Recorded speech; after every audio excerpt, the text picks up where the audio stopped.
Misinformation, both deliberately promoted and accidentally shared, is perhaps an inevitable part of the world in which we live. But it is not a new problem. People likely have lied to one another for roughly as long as verbal communication has existed. Deceiving others can offer an apparent opportunity to gain strategic advantage, to motivate others to action, or even to protect interpersonal bonds. Moreover, people inadvertently have been sharing inaccurate information with one another for thousands of years.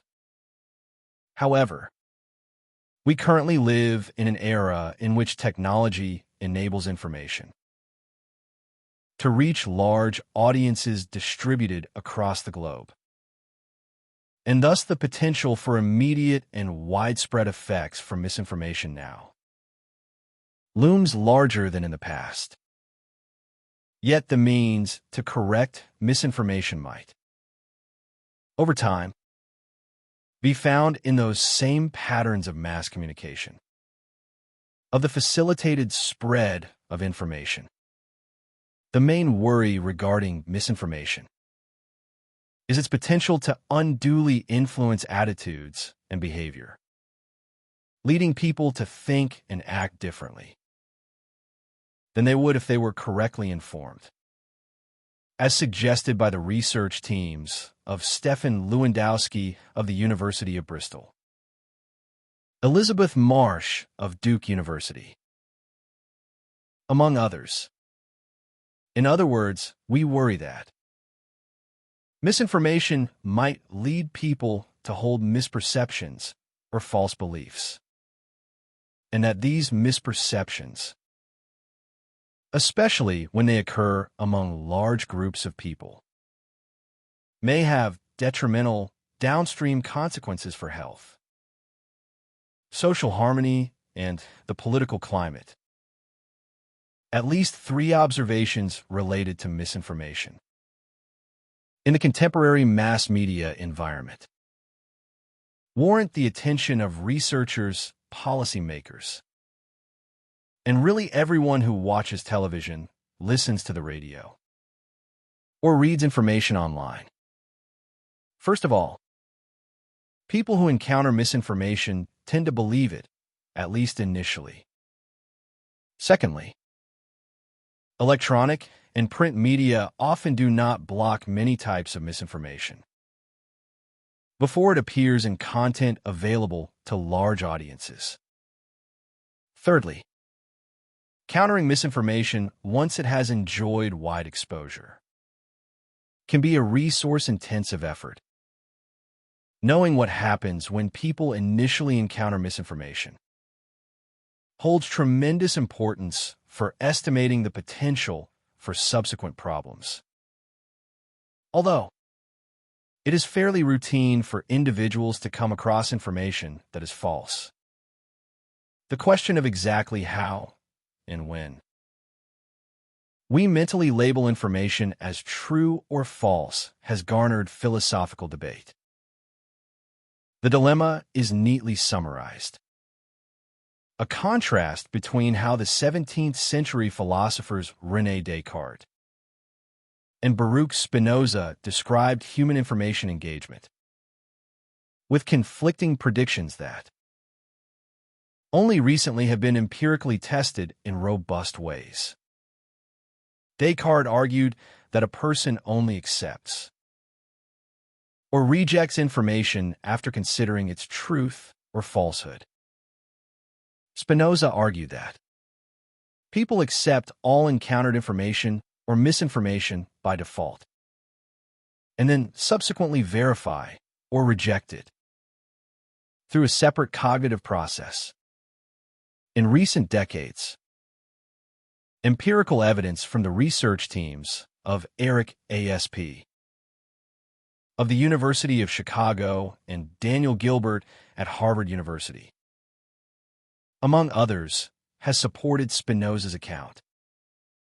People appear to encode all new information as if it were true, even if only momentarily, and later tag the information as being either true or false.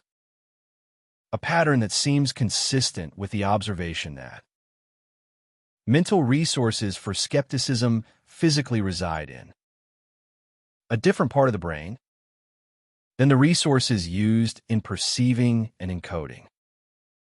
What about our second observation that misinformation often can appear in electronic or print media without being preemptively blocked? In support of this, one might consider the nature of regulatory structures in the United States. Regulatory agencies here tend to focus on post hoc detection of broadcast information. Organizations such as the Food and Drug Administration, FDA, offer considerable monitoring and notification functions. But these roles typically do not involve preemptive censoring.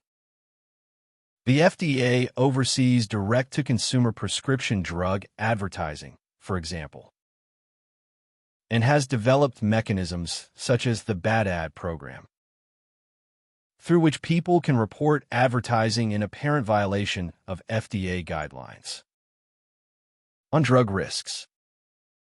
Such programs, although laudable and useful, do not keep false advertising off the airwaves. In addition, even misinformation that is successfully corrected can continue to affect attitudes.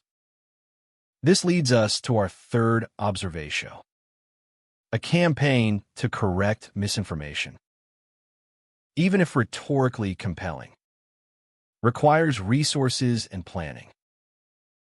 To accomplish necessary reach and frequency, for corrective campaigns to be persuasive, audiences need to be able to comprehend them, which requires either effort to frame messages in ways that are accessible, or effort to educate and sensitize audiences to the possibility of misinformation.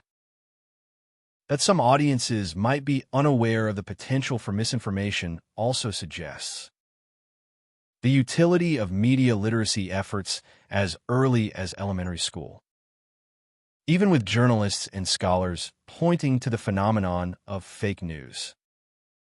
People do not distinguish between demonstrably false stories and those based in fact when scanning and processing written information. We live at a time when widespread misinformation is common.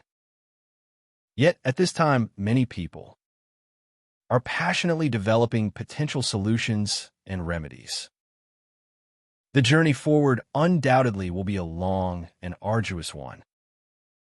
Future remedies will require not only continued theoretical consideration, but also the development and maintenance of consistent monitoring tools, and a recognition among fellow members of society that claims which find prominence in the media that are insufficiently based in scientific consensus and social reality should be countered. Misinformation arises as a result of human fallibility and human information needs.